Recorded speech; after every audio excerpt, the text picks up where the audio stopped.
Hi అందరికీ welcome to Ammos kitchen. ఈరోజు special వచ్చేసి ఎగ్ రోస్ట్ అయితే చేస్తున్నాను. సింపుల్గా ఈజీగా తొందరగానే అయిపోతుంది. ఒకసారి ట్రై చేసి చూడండి, మీకు ఖచ్చితంగా నచ్చుతుంది. ముందుగా ఎగ్స్ అయితే బాయిల్ చేసి పెట్టుకొని అందులోకి టమోటాలు, పచ్చిమిర్చి, కొత్తిమీర, కొబ్బరి, ఎల్లిపాయలు ఇవన్నీ కలిపి పేస్ట్ లాగా అయితే ప్రిపేర్ చేసుకోవాలి. మిక్సీలో వేసుకొని బాగా ఇలా మెత్తగా పేస్ట్ లాగా అయిన తర్వాత ఎగ్స్ బాయిల్ అయ్యా లేదు చూసుకొని బాయిల్ అయిన ఎగ్స్ని అయితే ఇలా తుప్పట తీసి కట్ చేసి యాప్లోకి పెట్టుకోవాలి. ఇలా కడాయి పెట్టుకొని అందులో ఆయిల్ వేసుకొని మనం కట్ చేసి పెట్టుకున్న ఎగ్స్ని పెట్టుకొని అందులోకి కారం కొద్దిగా పసుపు వేసుకొని మంచిగా ఫ్రై అయ్యేంత వరకు వీటిని ఫ్రై చేసుకోవాలి. ఇలా బాగా ఫ్రై అయిన వాటిని ఒక ప్లేట్లో తీసి పక్కన పెట్టుకొని అదే కడాయిలో ఒక 4 టేబుల్ స్పూన్ వరకు ఆయిల్ వేసుకోవాలి.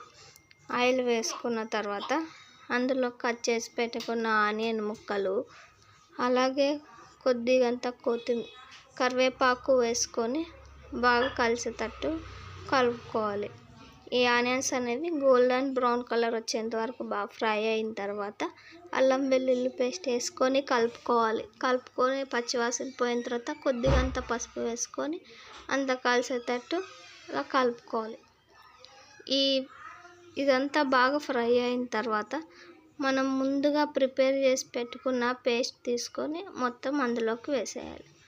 ఈ పేస్ట్ అంతా క్లీన్గా వేసేసిన తర్వాత మొత్తం అంతా కలిసేటట్టు కలుపుకొని మూత పెట్టి అయితే ఆయిల్ పైకి తేలి మంచిగా ఉడికేంత వరకు ఉడికించుకోవాలి కొద్దిసేపు. ఇదంతా బాగా ఉడికిన తర్వాత ఒక 1.5 టేబుల్ వరకు కారం అయితే వేస్తున్నాను. ఎందుకంటే మిర్చి వేసినాం కాబట్టి కారం తక్కువగానే వేస్తున్నాను. కారం వేసి అలాగే ఎగ్ మసాలా, ధనియాల పొడి ఇవన్నీ మసాలాలు వేసుకొని మొత్తం ఒకసారి కలుపుకోవాలి. ఇదంతా బాగా కలుపుకున్న తర్వాత దీన్ని మూత పెట్టి కొద్దిసేపు ఉడికించిన తర్వాత మరి కొద్దిగా ఒక 2 టేబుల్ స్పూన్ వరకు సాల్ట్ అయితే వేసుకోవాలి. సాల్ట్ వేసుకొని మూత పెట్టి కొద్దిసేపు ఉడికించుకోవాలి. ఇలా బాగా ఆయిల్ పైకి తేలి ఇలా ఉడుకుతున్నప్పుడు మంచిగా ఒకసారి అడుగంటకుండా సిమ్లోనే పెట్టుకొని కలుపుతూ ఉడికించుకోవాలి. ఈ ప్రాసెస్ అంతా ఇలా బాగా ఉడికిన తర్వాత మనం ముందుగా తయారు చేసుకున్న ఎగ్స్ని అయితే ఇందులోకి వేసి మొత్తం ఒకసారి కలిపి తర్వాత మరి ఇందులో కొద్దిగంత కొత్తిమీర వేసుకొని మొత్తం కలిసేటట్టు ఒకసారి బాగా కలుపుకోవాలి. ఇలా బాగా కలుపుకున్న తర్వాత దీన్ని మూత పెట్టి ఒక 2 నిమిషాలు ఉడికించుకోవాలి. ఇలా బాగా కలుపుకొని పెట్టుకున్న తర్వాత మూత పెట్టి ఒక 2 మినిట్స్ వరకు అది బాగా కుక్ అవ్వనివ్వాలి. దాని తర్వాత మంట సిమ్లో పెట్టుకోవాలి. తర్వాత ఇందులోకి రుచికి సరిపడినంత టేస్టింగ్ సాల్ట్ అయితే వేసుకోవచ్చు. మీ ఆప్షన్ అది, వేసుకోవాలనుకుంటే వేసుకోండి, లేకపోతే లేదు.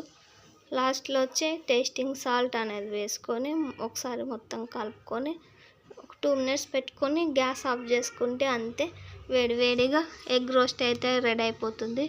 ఇది రైస్లోకి కానీ చపాతీస్లోకి కానీ దేంట్లోకైనా పర్ఫెక్ట్గా సెట్ అవుతుంది.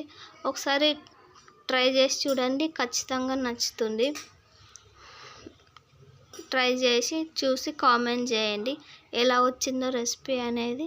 మా ఛానల్ నచ్చి సబ్స్క్రైబ్ చేసుకోండి, లైక్ చేసి షేర్ చేయండి. Okay, bye, thank you.